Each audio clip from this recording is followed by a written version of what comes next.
When I was 8 years old, I decided I was going to bake my own birthday cake. I got a Betty Crocker birthday cake mix, the kind you add egg and some oil to, and add some sprinkles, and voila. And I was so proud of myself. By the time I was 12 or 13, I was asking my parents if I could make Christmas and Thanksgiving dinner as well. Turkey, stuffing, the whole works. And again, I was very proud of myself.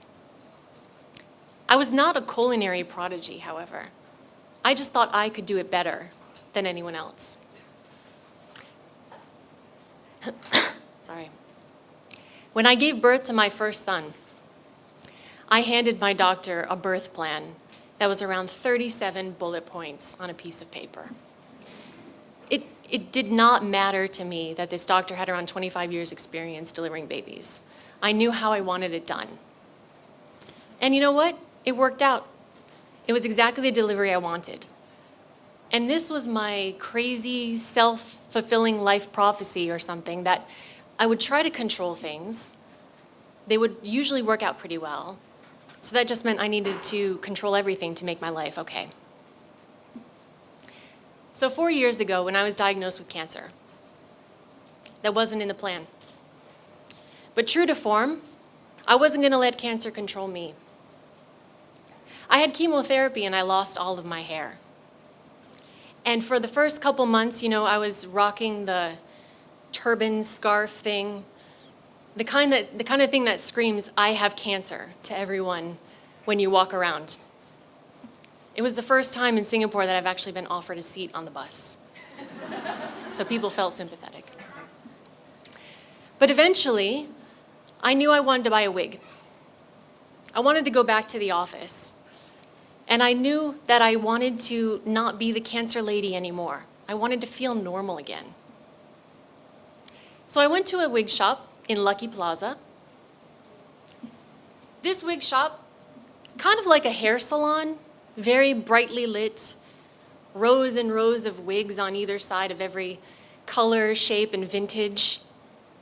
Luckily, the shop was empty when I went there, except for the two very attentive shop aunties. I had some friends who knew I was going wig shopping that day, and we were going to meet up afterwards. But this was something I was pretty prepared to do by myself. So I sat there in front of the mirror, and the shop auntie, she was kind of arranging wigs on my head, trying different ones on. She was putting them on and kind of brushing them, and she would ask me to look in the mirror and say, how do you feel? I felt like, shoot, I'm censoring myself. I didn't even recognize the alien looking back at me in the mirror.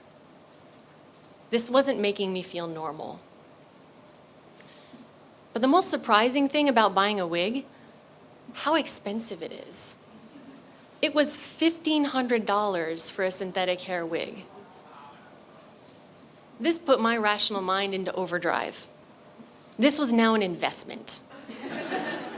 Okay, I was thinking of the pros and the cons and how many months I was going to be using this wig for. I was working out a freaking depreciation schedule for this wig in my head. And I barely even noticed when my friends, the ones who I was meeting for coffee later on, they came into the wig shop. Now, the type of friend you need if you're shopping for wigs as a cancer patient: supportive, sympathetic, but also willing to look at you and say, "Not that one." And that's exactly what they did, because the wig I had on was hideous at that point. So I went back to trying on different wigs, completely in my own head, and oblivious to my friends who were obviously there for moral support. I was doing the calculations in my head, and I was getting so worked up and trying to rationalize this purchase. And finally, I just, I turned around to the shop auntie and I was like, you know what? I gave up. I'll come back again another day. I'm not going to do this today. Thanks for your time. And the shop auntie, she was kind of standing behind me. And she put her hands on my shoulders And she leaned down a little bit, and she said, "It's already paid for, dear."